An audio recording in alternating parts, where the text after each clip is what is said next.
Assalamualaikum warahmatullahi wabarakatuh. Waalaikumsalam warahmatullahi wabarakatuh. A'udzu billahi minasy syaithanir rajim. Bismillahirrahmanirrahim. Alhamdulillahi rabbil alamin. Wassalatu wassalamu ala sayyidina wa maulana Muhammadin asrafil anbiya wal mursalin wa ala alihi wa sahbihi wa man tabi'ahu bi ihsanin ila yaumiddin. Subhanaka la ilma lana illa ma 'allamtana innaka antal alimul hakim. Usikum wa nafsi bi taqwallah. Faqad fazal muttaqun. Yang dirahmati Allah seluruh jamaah yang tergabung di Allah Yawmiton di pagi yang berbahagia ini, pagi yang penuh barokah. Alhamdulillah wa syukurillah, kesempatan yang penuh barokah ini kita terpilih oleh Allah Subhanahu wa Ta'ala untuk menjadi hamba-hamba yang tidak pernah rugi karena selalu amanu wa amilu sholihat dan wa tawassaw bil haq wa tawassaw bis sabr. Untuk kali ini 2 pekan sekali kita mencoba untuk mengingat baleni atau mungkin ya sekedar saling mengingat saja.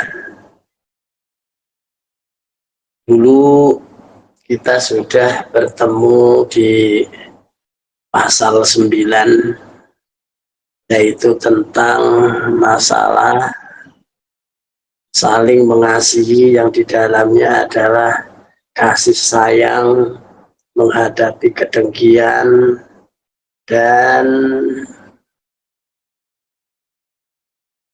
apa namanya, ya itu berarti ada 2. Yang sekarang kita mengupas tentang mencari tambahan ilmu pengetahuan. Karena ilmu tidak mungkin akan habis, maka kita harus selalu menambah ilmu atau pengetahuan. Walaupun banyak yang berobol atau tidak tertangkap masalah. Karena yang namanya manusia ini tidak mungkin tahu segalanya. Siapapun mereka, yang profesor, doktor, sing baduke budak, koyo batok, itu pun hanya dihitung wa ma'utitum minal ilmi illa qalil. Kata Allah dalam surat Ar-Rahman. Bagaimanapun mereka, karena lemahnya manusia dan keterbatasan manusia. Nah, kemarin pernah apa ya, saya malah jadi lupa ini. Yang namanya manusia itu adalah apa namanya, yaitu tadi bodoh, terus lemah, terus apalagi lupa. Udah, so apa lagi ingat, begitulah ilmu. Ya, saya ulang lagi untuk mukadimah. Siapapun kita hanya mengetahui sebagian kecil dari ilmu atau pandangan. Kita diberikan apa namanya, organ vital itu semuanya ada di muka. Yang di samping itu hanya kuping. tapi yang lain di muka. Punya mata di muka, punya mulut di muka. Ini ada beberapa alasan. Alasan yang pertama adalah kalau dikasih mulut kenapa di muka, ya, dikasih mulut kenapa di muka, tidak di belakang. Alasan yang pasti adalah biar tidak ngomong orang di belakang. Makanya kita tidak boleh menggunjing. Itu karena apa? Ya karena mulut kita ada di depan. Ya biar tidak bicara di belakang. Paham ya? Terus mata. Kita akan tahu hanya apa yang ada di depan kita atau arah mata yang kita tuju. Berapa 3 arah itu kita tidak tahu. Samping kanan ramat-ramat, samping kiri ramat-ramat, belakang blas. Ya, ini sekitar rata-rata, kecuali Rasulullah memang sing jenenge Rasulullah itu beda, ke depan dan ke belakang tidak ada beda karena ada sensornya, tapi kita tidak bisa, hanya bisa menghadap ke yang dilihat saja, yang lainnya tidak bisa. Ini menunjukkan bahwa manusia itu hanya diberikan sebagian dari apa yang kita tahu, banyak sekali yang tidak tahu, ya. Banyak sekali yang tidak tahu, ya hanya yang sekedar saja, apalagi yang jauh, ya hanya sebagian kecil. Nah itulah. Oke, kita langsung mencari tambahan ilmu pengetahuan. Faslun utawi kufasan fil istifadati ing dalem nerangaken istifadah, ngalap faidah, mencari faidah.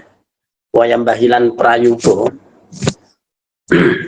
ayakuna yen to ana sapa sing ana talibul ilmi, wong kang golek ilmu, ana iku mustafidan amrih golek faidah fi kulli waqtin ing dalam saben-saben waktu, hatta yahsula sehingga hasil lahu kadwe tolak apa sing hasil al-fadlu kautaman.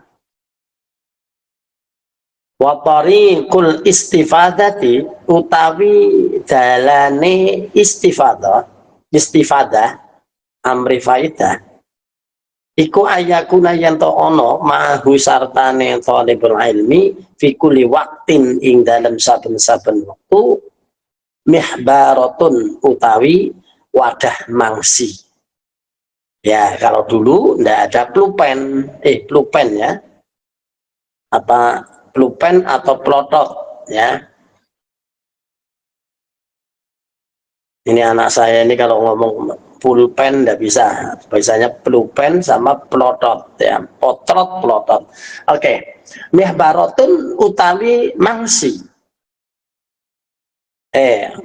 Ya apa sing dinggo mihbaratun wadah mangsi, hatta yaktuba sehingga nulis maing opo yasmau kang krungu minal fawaidi saking piro-piro faidah, minal fawaidil ilmiyati saking ya piro-piro faidah apa perkara kang bangsa ilmu. Pelajar hendaknya atau orang yang belajar hendaknya menggunakan setiap kesempatan waktu untuk belajar terus menerus sampai memperoleh keutamaan. Caranya adalah yaitu dilakukan bisa dengan selalu menyediakan botol wadah mangsi atau tinta untuk mencatat segala hal ilmiah yang ada yang didapatinya. Kalau dulu ada mangsi, kalau sekarang sudah cukup membawa ya pulpen. Sekarang lebih maju lagi, khusus selalu membawa HP. Ya, karena tangkapan pulpen dengan HP sekarang kalau yang normal itu lebih tepat guna, berarti direkam. Nah ini juga sama, ini sekarang Iwamit on Air selalu merekam dan untuk mengulang-ulang. Ya bagus, ini memang sudah searah dengan apa yang jadi pasal hari ini. Oke, terusnya gila dan ngendika man sopo baine wong hafidho kang apal sopo man faro mongko melayu opo apalane. Jadi man hafidho kang ngapalake sopo man faro mongko melayu melayu apalane. Waman lan sapa baine sopo baine wong kata kang nyatet nulis sapa man sayan ing sewiji-wiji ora mongko napa tetep apa syai. Jadi man hafidho far wa man kataba syai'an qor. Itu ini kata-kata mutiara bagus ini. Jadi orang yang menghafal itu akan jalan dengan sendirinya, tapi orang yang mencatat yaitu dia punya kelebihan adalah tetap bacaannya. Dua-duanya ya harus digabung. Ya hafal ya ditulis. Wakilan nanti sebutakan al-ilmu utawi ilmu ikuma ya ilmu yo khadu kang ten apa tene kang ten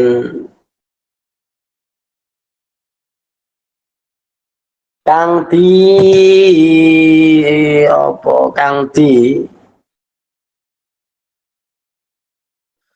dicukuk apa ilmu min afwahir rijali saking pira-pira ya pengendikane para ulama li annahu krana setuhune para ulama iku yahfadzuna padha ngapalake sapa ulama ahsanama ing luwih bagus-bagus syai. Lebih bagus-bagusnya barang kang padha ngrungu ing bagus-bagusnya barang yasmau nak kang padha ngrungu wa yaqulu lan padha ngendika sapa ulama ahsanama ing luwih bagus-bagusnya perkara yahfadzuna kang padha ya ngapalake sapa ulama. Wasami yang tulan ngrungu sapa ingsun syaikha ing yo salah setunggalé syekh al-adib kang ahli yo ngajar ya ahli mulang tata krama al-adib ing pira-pira adab al-ustadz Zainal Islami yo kang dadi gurune Kiai Zainal Islam al-ma'ruf kang kinawruan bil adibi kelawan pira-pira tata krama al-mukhtari kang pinilih ya kulo ngendika sapa syekh ola ngendika sapa Hilal bin Yasar ra'aitu ningali sapa ingsun an-nabiyya ing Kanjeng Nabi yaqulu ya hale ngendika sinten Kanjeng Nabi li ashabihi maring ya sahabate Kanjeng Nabi ngendika syai'an ing sewiji-wiji minal ilmi saking ilmu wal hikmati lan hikmah. Fakultu mongko matur sapa ingsun ya Rasulullah Gusti Rasul aidli kula aturi napa jenengane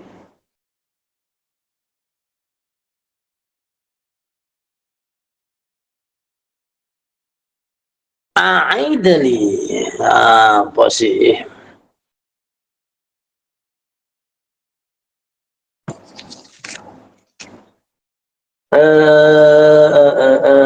Ya. Oh nggih. A'idli mongko ngulangi nggih, mangsuli pengulangi ya, nek basa Jawane apa kene ulang. Apa ya? Uli, Pak. Baleni kuwi ora baleni ora. Ya baleni itu Jawa yang kotor, yang enggak pernah. Kalau ke Rasulullah napa ya mangsuli apa jenenge? Mangsuli. Ya mangsuli ya. Jadi ya berarti angin dari mangsuli atau baleni ya. Maing perkara kulta kang nggih ngendika panjenengan lahum dumateng para sahabat. Pakola mongko ngendika sinten Kanjeng Nabi limari ingsun hal ma'aka ono to sartanira apa mihbaratun utawi mangsi. Nah, kalau sekarang ya apakah membawa pulpen? Itu. Kalau sekarang sudah ini lagi, apakah kamu bawa HP? Nah, ini karena itu semuanya adalah ya alat ya. Fakultu mongko ya matur sinten ingsun sinten niku Hilal ya. Hilal bin Yasar. Ma'i mihbaratun boten ma'i boten nonton ing kula mihbaratun utawi mangsi fakola ngendika sapa kang ngendika sapa annabiyu Kanjeng Nabi sallallahu alaihi wasallam ya hilalu hilal la tufarriq ojo pisah sira al mihbar apa ojo pisah sira al mihbarata ing ya wadah mangsi ojo jangan kamu tinggalkan itu. Nah kalau sekarang ya jangan lupa bawa pulpen. Kalau mungkin jangan lupa bawa HP kalau sekarang. Fa innal khaira mongko setuhune yo kebagusan fiha ing dalem mikhbarah. Wa fi ahliha lan ing dalem yo wong kang nggawa mikhbarah ila yaumil qiyamati sampai dino kiamat. Orang yang bisa mengabadikan satu perkara pengetahuan ilmu itu dia akan selalu dapat kebaikan. Nah, ini saya kemarin baru dengar apa namanya ya anunya apa ya islah sopo Madura Bahrawi ya itu dia memang kutu buku apa saja buku apa saja itu selalu dia baca sampai bukunya orang komunis sampai buku-bukunya orang ini selalu dibaca dia itu. Jadi pengetahuannya sangat luas sekali karena apa walaupun itu bukunya orang komunis kita akan tahu arah perjalanan apa pemikiran mereka itu ya dari buku itu. Nah, atau mungkin sekarang dari ceramah-ceramahnya yang di YouTube-kan. Tapi ini sifatnya mungkin sementara. Jadi modern ya seperti HP sekarang atau mungkin kita bisa buka YouTube itu kemungkinan itu akan lebih apa namanya awal untuk putus. Karena apa? Karena yang namanya HP itu adalah terpengaruh dengan adanya sinyal. Nah, sekarang di Iran atau mungkin di Palestina atau mungkin sekarang di Israel itu sudah jarang sekali bisa menggunakan HP. Karena apa? Ya karena fasilitasnya itu dihancurkan dan akhirnya tidak mendapatkan sinyal.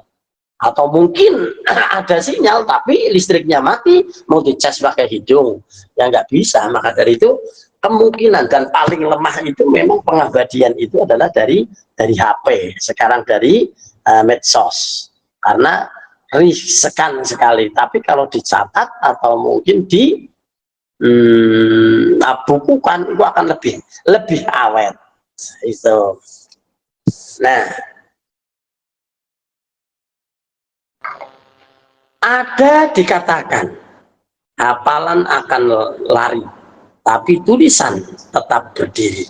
Ini apa tadi? Dikatakan lagi yang disebut ilmu yaitu segala apa yang didapat dari ucapan ahli ilmu, karena mereka telah menghafal hal-hal yang bagus dari hasil pendengarannya dan mengucapkan yang bagus dari hafalan tersebut. Nah, saya dengar ucapan Syekh Ustadz Zainul Islam yang terkenal ya dengan gelar Adibul Mukhtar Bilal bin Yasar. Kulihat Nabi Muhammad SAW mengungkapkan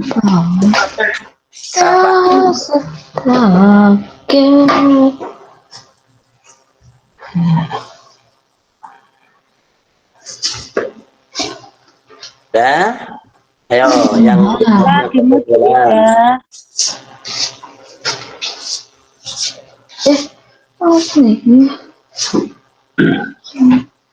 sudah masuk Fitriana Dimo itu Fitriana. Oke, kita lanjut. Yaitu hilal bin Yasar. Ya, kulihat Nabi Muhammad SAW mengemukakan ya sepatah ilmu dan hikmah kepada sahabat beliau. Lalu usulku, ya Rasulullah, ulangilah untukku apa yang telah Tuhan sampaikan kepada mereka. Beliau bertanya padaku, apakah engkau bawa mangsi atau botol mangsi? Jawabku tidak. Ya, beliau lagi bersabda, oh jangan sampai engkau berpisah dari botol atau dari mangsi atau dari alat pencatat. Ya, karena sampai hari kiamat kebagusan itu selalu di sana. Ya, selalu ada di, yaitu apa namanya, di pencatatan, dan ada pada yang membawanya. Ini apa namanya untuk hari ini itu adalah yaitu tadi jejak digital atau kisah. Makanya dari mulai Nabi Adam sampai hari ini itu ceritanya, jalan ceritanya dari nabi-nabi yang sebelumnya itu bisa sampai hari ini itu karena apa? Karena tinta, yaitu karena tercatat. Nah, mana ya, mungkin itu saja dulu. Untuk selanjutnya kita lanjutkan dengan apa? Si malakama. Silakan. Silakan inspirasikan masalah Anda. Langsung aja kami akan membantu Anda atau menjawab Anda. Oke, lanjutkan untuk dimoderatori, silakan. Terima kasih Abah. Monggo ibu-ibu, kalau ada pertanyaan dipersilahkan dibuka mulai sekarang. Bismillahirrahmanirrahim. Monggo. Assalamualaikum warahmatullahi wabarakatuh. Waalaikumsalam warahmatullahi wabarakatuh. Iwamit jihad yo, Allahu Akbar, barokallah. Ya, Pak, ini ada titipan pertanyaan dari teman.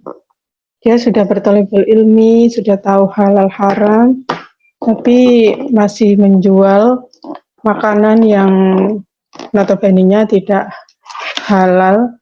Itu hukumnya bagaimana, Pak? Itu saja, mudah-mudahan beliaunya di dalam mendengarkan. Bersuun. Assalamualaikum warahmatullahi wabarakatuh. Waalaikumsalam warahmatullahi wabarakatuh. Ya, yang namanya ilmu dan amal itu adalah satu kesatuan, tapi berbeda perhitungan. Orang yang mencari ilmu, itu dia dapat pahala dari mencari ilmu. Tapi orang yang tidak mengamalkan ilmunya atau melanggar dari ilmunya, itu adalah dia dosa atau dari tidak mengamalkan ilmunya. Jadi ada hitung-hitungannya. Jadi tidak ada yang tidak terhitung, pasti dihitung. Nah, bagaimana? Bisa diistilahkan al-ilmu bila amalin kasyajarin bila tamarin. Al-ilmu utawi ilmu bila amalin tanpa amal, tanpa dilaksanakan, itu kasyajarin koyotene koyotene wit-witan bila tamarin kang ora ono woe. Jadi mereka belajar, dia tahu, tidak melaksanakan, itu sebagaikan pohon yang tidak berbuah. Apa ada pohon yang tidak berbuah? Apa seperti apa? Ya, namanya pohon ringen itu buah. Tetap berbuah. Ini ada buahnya kecil-kecil itu. Ya, kecil-kecil cuma nggak enak aja. Nah itu, kalau mengamalkannya itu kok mengamalkan yang salah, yaitu tadi buahnya nggak enak. Nah, tapi yang bagus itu adalah pohon yang berbuah dan buahnya enak. Ini, nah, ada pohon yang tidak berbuah. Nah, apakah dia tidak ada manfaat? Ya manfaat kalau pohonnya besar, ditebang untuk bikin tiang atau itu yang pohon yang besar dibikin tiang. Jati. Tuh jati wah ya udah mungkin itulah buahnya. Asem bang, asem. Kelapa. Kelapa berbuah semua. Nah makanya istilahnya kasyajarin bila tamarin itu sebetulnya itu sangat-sangat tidak manfaat. Karena tidak ada pohon yang tidak berbuah. Yang ada berbuah tapi nggak manfaat. Nah ini, jadi orang yang punya ilmu itu seperti pohon yang tidak berbuah, sampai nggak ada barangnya, bingung kita. Lihat, berarti saking tidak bermanfaat. Nah, kalau toh mereka itu salah melakukan, salah mengamalkan, itu ya cuma buahnya jadi nggak enak. Atau mungkin buahnya bisa ngeracuni orang lain. Nah itulah ibaratnya. Ya kalau sekarang hari ini kok belum bisa, mungkin karena usahanya begitu. Ya itu hitung-hitungannya sudah ada dari Allah itu.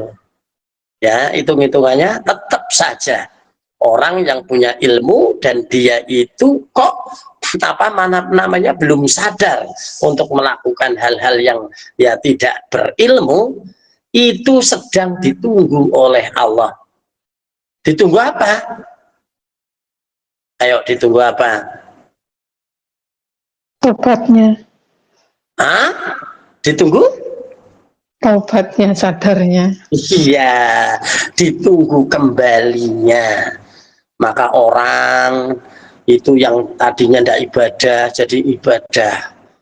Terus orang yang tadinya tidak menggunakan ilmu dengan baik terus jadi tobat dan kembali. Itu Rasulullah menggambarkan bagaikan unta yang kembali setelah hilang dan kembali kepada majikannya. Gimana majikannya?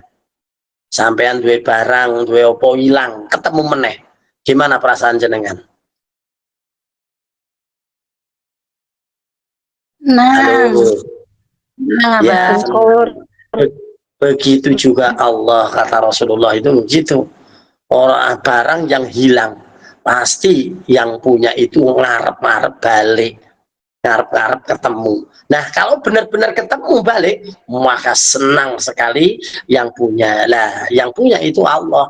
Dan orang balik-balik, ya orang ngerti, berarti dia itu sudah tidak diharapkan kembali. Wah payah itu. Nah sudah, kita tidak akan mengatakan dosa, neraka, enggak mengatakan. Asal dia tobat, ya tetap hitung-hitungannya apa? Hitung-hitungannya adalah wa may ya'mal mithqala dzarratin khairan yarah wa may ya'mal mithqala dzarratin syarran yarah. Siapa yang melakukan satu kebaikan, maka dia akan dibalas kebaikan itu walaupun sekecil apapun. Dan barang siapa yang melakukan suatu keburukan, dia akan dibalas keburukan itu ya dengan keburukan pula walaupun sekecil itu. Ya sudah. Ya, kalau itu kita dapatkan, apa yang harus kita lakukan? Yaitu arahannya Rasulullah. Apa itu arahannya? Yang pertama itu adalah hadis Rasulullah. Apa itu? Kok lupa ya? Ya. Jadi Rasulullah pernah mengatakan bahwa idza ra'aitu mungkaran, bagaimana ini katanya kayak ini. Idza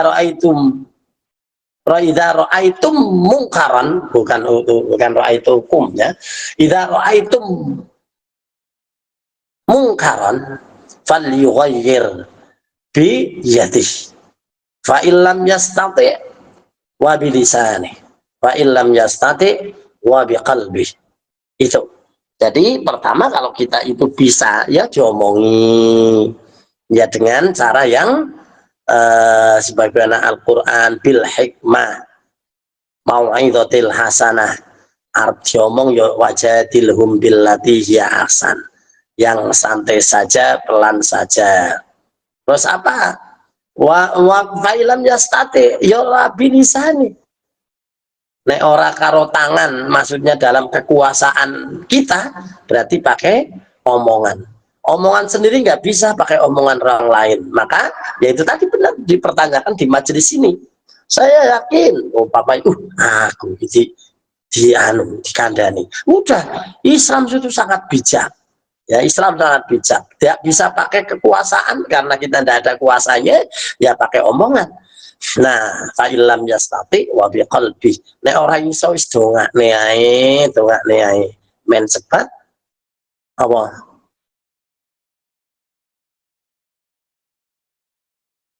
Sabar. Dar. Cepat berarti ya mate, bukan ya cepat kita sendiri cepat gitu ya. Jadi begitu ya, sudah kita doakan saja, yakin mereka punya naluri nurani, punya naluri dan punya akal. Pasti mereka akan merasa siapapun melakukan satu kesalahan tetap dia akan sadar bahwa itu adalah salah. Itu saja.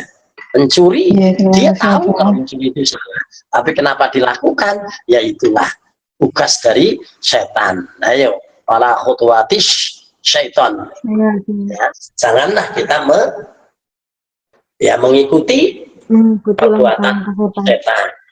Gitu. Nanti orang mandek-mandek, orang maren-mareni ya udah dibalane setan. Ujung masalah bala, bukan hanya sekedar teman, tapi justru akan jadi banci aneh setan, karena setan itu nggak mau di dasar neraka, maunya itu gawe ganjele dan dia itu tingkring nanti di atas, jadi nggak begitu panas. Ya gitu ya. Udah yang lain. Assalamualaikum warahmatullahi wabarakatuh. Waalaikumsalam warahmatullahi wabarakatuh. Iwa min jihad yo dengan kaya maju terus. Ya jihad yo dengan berkarya maju terus pantang mundur demi perjuangan Allah Akbar. Silakan. Ngapunten Abah. Niki wau kula baca status teman. Makruh bagi sahibul kurban potong kuku, rambut, jenggot, bulu mulai tanggal 1 Dzulhijjah dan diperbolehkan setelah tasrak, jadi tanggal 14. Pangapunten nyuwun penjelasannya. Soalnya baru sekarang kalau mendengar niki. Matur suwun. Assalamualaikum warahmatullahi wabarakatuh. Waalaikumsalam warahmatullahi wabarakatuh. Oke. Ya, memang ada pendapat ya ulama. Tapi untuk dari hati saya kok belum pernah lihat ya. Tapi kalau keterangan pernah ya saya mendengar ya dari ya guru saya baca kitab itu menerangkan begitu. Tapi hukumnya itu adalah hanya makruh ya. Apa itu makruh? Ayo, siapa yang tahu makruh? Sesuatu yang dibenci Allah berasal dari kata kariha yakroho. Hukum dalam Islam itu ada 5. Yang di tengah-tengah itu adalah mubah. Geser ke kanan sunnah. Geser ke kanan lagi wajib. Setelah mubah geser ke kiri makruh. Geser ke kiri lagi adalah haram. Itu 5. Bila dilakukan tidak dosa bah, makruh bah. Nah, mubah itu adalah hal yang dilakukan atau tidak dilakukan, tidak bernilai kecuali niatnya. Niatnya itu apa? Walaupun barang mubah, niatnya apik, tujuannya apik, hasilnya apik, itu ya berarti masuk dalam sunnah. Nah, itu. Nah, sekarang sesuatu yang mubah kok ya ada keterangan yang tidak baik, itu masuknya ke makruh dulu. Dilakukan tidak berdosa, ditinggalkan dapat pahala. Benar itu kan satu pendapat dan itu memang ya menuju satu keutamaan ya.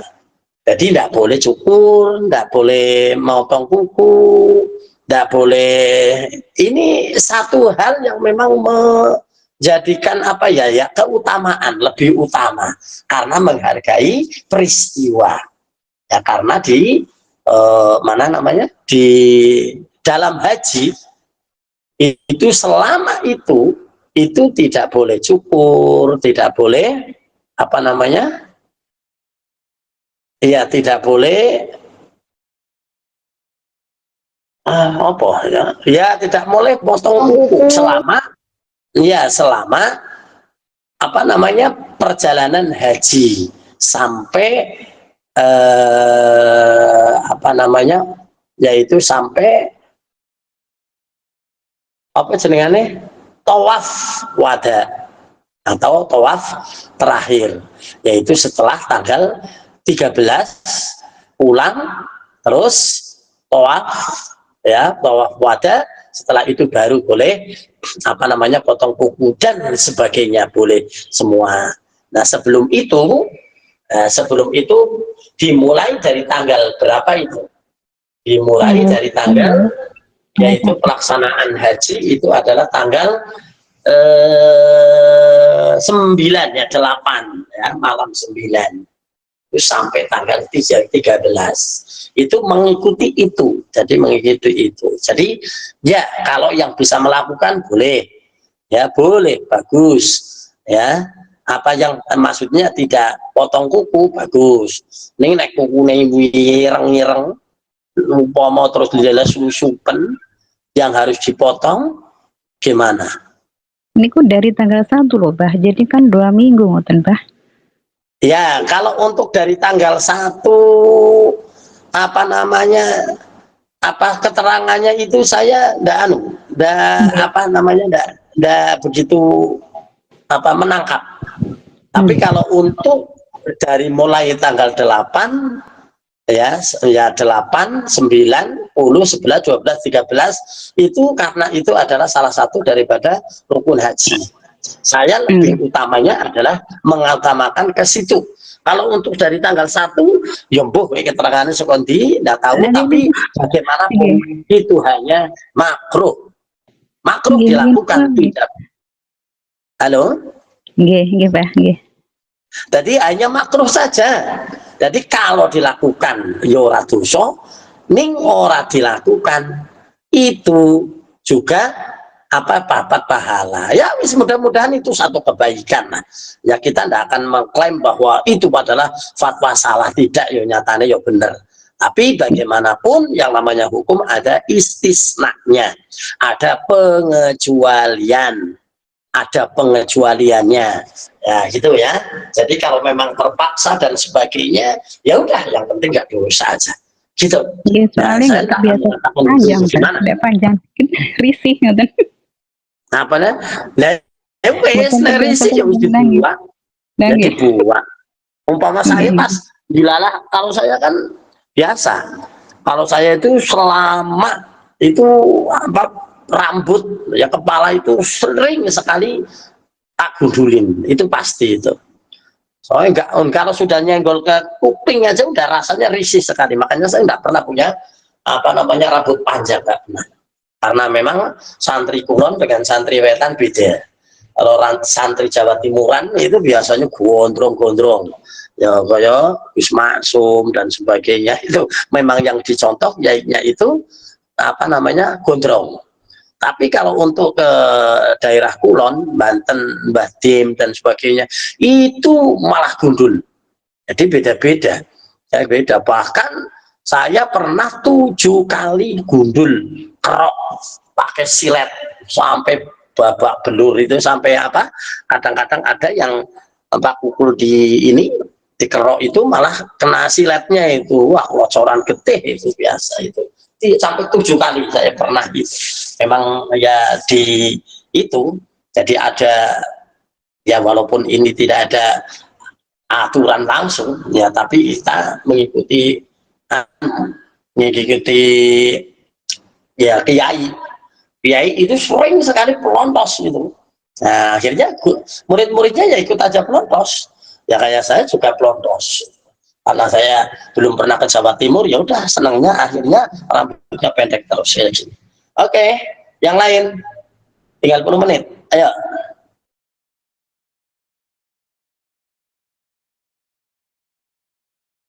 Halo.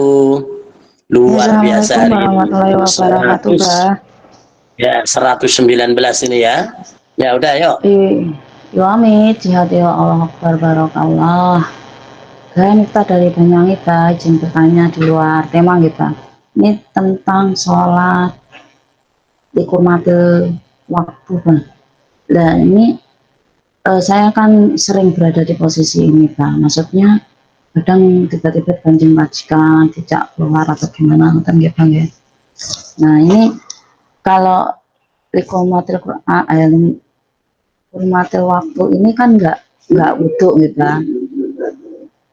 Terus cara melakukan gimana, Pak? Maksudnya tata caranya itu berapa rakaat kayak gitu? Apa harus seperti sholat atau duduk atau berdiri saja boleh? Terus itu yang kedua, yang pertama. Terus yang kedua, kalau misalkan sampai lewat hari itu gimana, Pak? Misalkan kita di perjalanan ya 24 jam gitu. Kalau saya kan kalau cuti itu mandiri, Pak, otomatis kan transitnya lama gitu, nggak nemu tempat yang ada bandara yang nggak ada musolanya kayak gitu, Pak. Di Vietnam itu nggak ada musolanya, Pak. Jadi itu kan misalkan ganti hari boleh lah pembuatan. Jadi otomatis kan kita nggak sholatnya banyak, Pak. Oke. Penjelasannya terima kasih, Pak. Assalamualaikum warahmatullahi wabarakatuh. Waalaikumsalam warahmatullahi wabarakatuh. Ya, pertanyaan yang bagus. Nah, tentang sholat dihormatil waktu. Ya. Itu sebetulnya ya, sholat itu adalah sholat untuk mengingat waktu yang apa namanya telah terlampaui. Ini adalah orang yang sangat luar biasa, yaitu mereka melakukan sholat tepat pada waktunya, di mana saja, kapan saja. Tuh. Nah, ini adalah sholat yang penghati-hati, ya, untuk apa namanya orang yang hati-hati. Jadi kalau kita di satu tempat, mungkin di kapal terbang, mungkin di kereta api, atau mungkin di mana, itu boleh kita melakukan sholat menghadap kemana saja, tapi harus bersuci dengan cara, kalau wudhu ya kalau ada air, kalau tidak tidak ada air atau mungkin airnya tidak bisa untuk wudhu karena persediaannya sedikit, ya pakai tayamum. Tayamum itu hanya muka dan tangan saja, ditempelkan di mana saja, di dinding kapal terbang, atau mungkin di kursi depan, atau mungkin di kursi samping, walaupun kelihatan bersih tidak ada apa-apanya, itu secara pasti ada debunya, dan itu harus dilakukan karena sebagai pengganti daripada wudhu. Nah kalau tidak wudhu gimana? Ya namanya sholat itu harus setelah wudhu. Kalau tidak setelah wudhu ya tayamum. Nah, itu tayamum adalah bagi orang yang tidak bisa atau sulit melakukan berwudhu pakai air. Kalau wudhu yang dibasuh itu semua anggota, berarti dari muka, terus tangan, yang wajib ya, yang wajib itu muka, tangan, kepala, kaki ya, yang lain itu sunnah. Jadi hanya 4.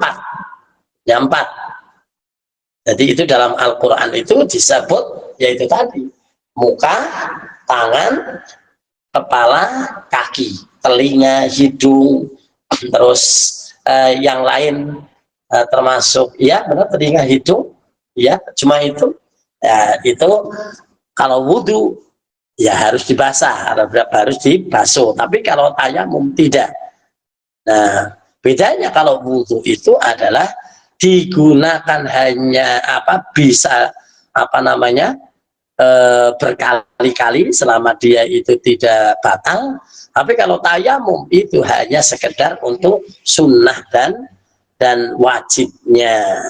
Nah atau yaitu tadi setelah kita itu sholat. Jadi sholat yang hormati waktu itu adalah sholat biasa yang dilakukan karena ketidaksempurnaan, yaitu karena duduk. Ya, jenengan harus itu yang dilakukan. Jangan malah nggak sholat. Ya dalam keadaan apapun sudah nggak apa-apa. Ya nanti saya pernah itu malah di mana ya? Ya di kayaknya ya waktu itu di Taipei kayaknya itu sudah di situ gelar di situ sudah. Ini kiblatnya mana kita cari itu, udah di situ kita ke kamar mandi masih bisa walaupun airnya sedikit kita bisa untuk ditelami gitu ya, bisa. Setelah keluar udah gelar klosok, walaupun dilihatin orang nggak apa-apa. Nah, tapi kalau perempuan memang agak sulit sedikit ya, karena harus pakai mukna dan sebagainya, karena itu adalah auratnya perempuan itu adalah seluruh badan kecuali muka dan telapak tangan. Jadi agak ini, tapi ya itu tadi, kalau orang yang hati-hati itu ya tidak merasa repot, mau pakai baju, pakai jilbab. Nah bajunya baju yang ini pakai kaos tangan, kau pakai kaos kaki, pakai celana dan sebagainya, sudah. Mau sholat bagaimanapun boleh, kalau mau berani dengan berdiri ya, tapi kalau tidak berani ya sudah duduk, dihormatil waktu saja ya, takut jadi fitnah atau bagaimana mungkin. Tapi saya pernah melakukan ya cuma dilihatin aja. Tapi saya yakin mereka itu yang melihat itu bukannya malah mencemooh, tapi justru dia itu menghargai begitu orang Islam itu pentingnya menghadap Tuhannya itu. Oke? Nah kalau jenengan sampai berhari-hari nggak sholat terus sholat dihormatin waktu, bukan, itu namanya sholat qadha. Nah, sholat qadha walaupun tidak ada dalilnya, itu dalilnya udah nempel. Nempel apa? Nempel yaitu man nasya sholatan falyusolli idza dzakaraha. Itu nempel di situ. Man nasya, man sapa bene wong nasya kang lali sapa man as-sholatan ing yang lakoni salat, yo falyusolli mongko ya salat sapa man idza dzakaraha nalikane kelingan. Itu nempelnya di situ. Lagi lupa saja, kapan saja kok ingat harus melakukan sholat, apalagi dia tidak lupa, tetap saja ya, walaupun dia berapa berhari-hari atau bagaimana, tetap dia itu punya hutang untuk sholat. Nah, yang tidak punya hutang yaitu orang yang sholat lihurmatil wakti. Itu alasannya apa? Orang yang lihurmatil wakti walaupun tidak sempurna, maka cukup seandainya nanti tidak diulang pun di saat legan, di saat nganggur, itu sudah tidak apa-apa. Tapi kalau mau mengulang, baik, bagus, karena apa? Menyempurnakan sholat itu adalah hal yang baik. Jadi jenengan udah sholat pakai duduk lihurmatil wakti dan sebagainya, kok sampai di tempat mampir masjid tadi, saya sholat asarnya dihormatil waktu, sekarang saya sholat beneran ngulang pada saat mungkin sholat isya atau sholat maghrib dan sebagainya, itu boleh, tapi tidak mengulang, ya sudah cukup, karena itu lihormatil waktu, berarti mereka melakukan sholat di tepat pada waktunya dalam keadaan sebisanya. Begitu ya, jangan sampai terus Anda pernah sholat sama sekali. Ya, itu nanti dosanya karena apa? Dosanya karena meninggalkan dia dalam keadaan ingat. Tapi kalau lupa, aku belum kok sudah ingat 10 hari, tidak apa-apa, tidak dosa karena tidak ingatnya. Jadi cepat-cepat untuk dilakukan, dan itu bukan qadha, ya, bukan qadha. Oke. Ya. Untuk tiba rokaatnya atau gitu, Bah? Rokaatnya pakai semampunya. Kalau lagi duduk, ya Allahu Akbar, ya iso sedekap, ya sedekap.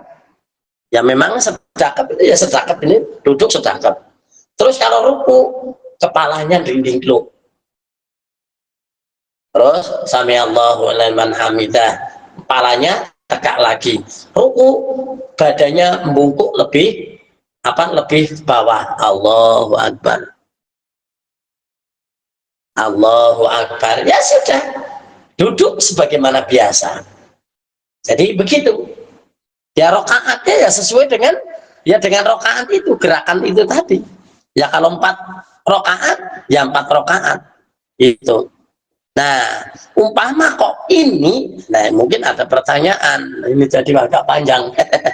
Ya, kalau dia itu melakukan jamak qashar, ya gimana itu? Nah, ini saya belum bisa menyampaikan di sini. Nanti untuk jamak qashar itu boleh nggak dengan keadaan dalam keadaan yaitu lihurmatil waktu, bisa apa enggak? Nah, tapi kalau jamak dan qashar itu adalah lebih cenderung untuk sholat dengan sempurna, hanya waktunya digandeng jadi satu. Kalau waktu yang dulu mepet ke yang akhir namanya jamak takhir. Kalau yang akhir mepet ke yang sekarang itu namanya jamak takdim, dan boleh qashar. Apakah di dalam sholat dihormati waktu boleh qashar? Ya, saya cari werto dulu ya, cari werto. Dilala belum ada pertanyaan. Oke. Yuk, assalamualaikum warahmatullahi wabarakatuh. Iwami jihad yo dengan berkarya, maju terus pantang mundur demi perjuangan. Allahu Akbar, barakallah. Alhamdulillahirabbil alamin. Tadi kita lihat menyentuh sampai 119, sekarang 114. Ini berarti ada kemajuan. Mudah-mudahan terus dan terus. Yang penting kita aja, mudah-mudahan banyak atau teman-teman yang ya bisa mengikuti acara ini dan mendapatkan kemanfaatannya. Ya, insya Allah ya kita ya harus waspada lah ya dengan hidup. Hidup ini tidak ada lain bahwa kita hidup adalah suruh ibadah, kata Allah. Maka dari itu ibadah itu adalah menjadi proyektil utama ya dalam kehidupan ini. Orang yang tidak ibadah itu tidak bisa dibedakan dengan yang lain orang. Apa? Ya karena seluruh makhluk itu melakukan kegiatan itu. Coba kita hewan bekerja enggak? Kerja. Nah, hanya saja hewan tidak bawa ATM ya, tapi makan. Hewan punya kesenangan selawan jenis, punya. Hewan mana yo mana, hewan yo yo pipis, hewan yo tidur. Sama enggak dengan kita? Sama, Abah. Sama, hanya tidur. Ya tidurnya tidak seperti kita, kerjanya tidak seperti kita. Dia cuma ya kerja asal mangkat, mangan ya wis. Tapi kalau kita enggak, kudu iso nabung. Itu bedanya toh itu. Ya bedanya begitu, malah tambah ngongso. Tapi kalau tidak kita melakukan ibadah, maka tidak sama. Makanya dalam Al-Qur'an disinggung. Wa ma min dabbatin fil ardi wala ta'iri yatiru bi janahihi illa umamun amsalukum, bahwa apa saja yang melata dan yang terbang di angkasa itu adalah umat seperti kita. Ya memang kita seperti mereka. Nah, kecuali yang mau sholat itu. Maka dari itu ya dalam rangka mengingatkan sholat, ya jalan satu-satunya adalah yuk kita ikut bermajelis. Jenengan jangan kecil hati mengajak orang, walaupun tidak mau tapi jenengan dapat pahala. Wes, udah. Bahkan yang tidak mau mengajak orang, takut-takutnya jangan-jangan itu sebagaimana ashabus sabt yang mereka itu tidak bisa i'tidar di hadapan Allah. Apa itu i'tidar? Berlepas diri dari tanggung jawab. Karena apa? Orang lain kita itu adalah tanggung jawab kita secara tidak sadar. Mereka tidak sholat, kita tidak ngajak, nanti kenapa kita yang akan kena komplain Allah. Bahaya itu. Maka dari itu ajak. Walaupun dia nggak mau, orang urusan. Mau ngajak perintah kok. Jadi maka dari itu ajak untuk bergabung di sini. Insya Allah majelis ini akan selalu berkembang dan berkembang. Kita dapat pahala yang banyak dan bahkan pahalanya berlipat-lipat. Oke? Hanya dalam majelis ini. Maka dari itu saya tekankan, saya ajak untuk semua saja. Ayo kembangkan majelis Iwamin on Air ini. Ayo. Ya, silakan untuk dirumus musyawarah ya, di musyawarah kepengurusan. Piye carane biar berkembang, biar terus berkembang dan jangan putus dengan dengan usaha itu. Kita ayo sekarang masya Allah sudah fasilitasnya sudah lengkap, tinggal bagaimana mau atau tidak. Makanya satu-satu kata yang saya sampaikan bahwa Iwamin on Air itu tidak menunggu apa-apa dan tidak menunggu siapa-siapa. Kalau bukan kita, siapa lagi? Siapa lagi? Yalah wong siji tok sing semangat.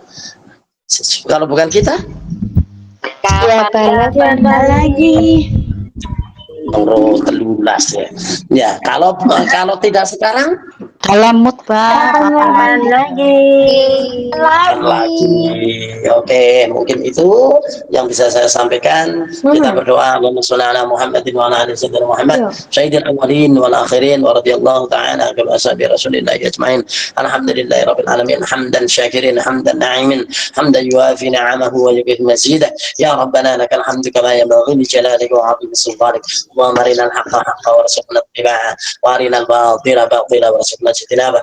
اللهم اجعلنا واولادنا وذرياتنا قرة اعين واجعلنا للمتقين اماما. اللهم اجعلنا واولادنا وذرياتنا من عبادك المتقين من الصالحين. اللهم اجعل مجلس Iwamin on Air majlisan mubarakah, majlisan ma'murah, majlisan nafi'ah. Allahumma a'insul Islam, Allahumma a'insul Islam, Allahumma a'insul Islam muslimin fi barakati fi wasilatin majlis Iwamin on Air. Allahumma ya Allah, Allahumma ya Allah, Rabbana zalamna anfusana wa illam taghfir lana wa tarhamna lanakunanna minal khasirin. Rabbana atina fid dunya hasanah wa fil akhirati hasanah wa qina adzabannar. Wa sallallahu ala sayyidina Muhammad. Subhanaka rabbika rabbil izzati amma yasifun. Wa salamun alal mursalin. Walhamdulillahi rabbil alamin. Al-Fatihah. A'udzu billahi minasyaitonir rajim. Alladzina an'amta 'alaihim ghairil maghdubi alaihim waladdallin. Sekian kurang lebihnya maaf wa'alaikum wabillahi taufiq wal hidayah. Wassalamu alaikum warahmatullahi wabarakatuh. Waalaikumsalam warahmatullahi wabarakatuh.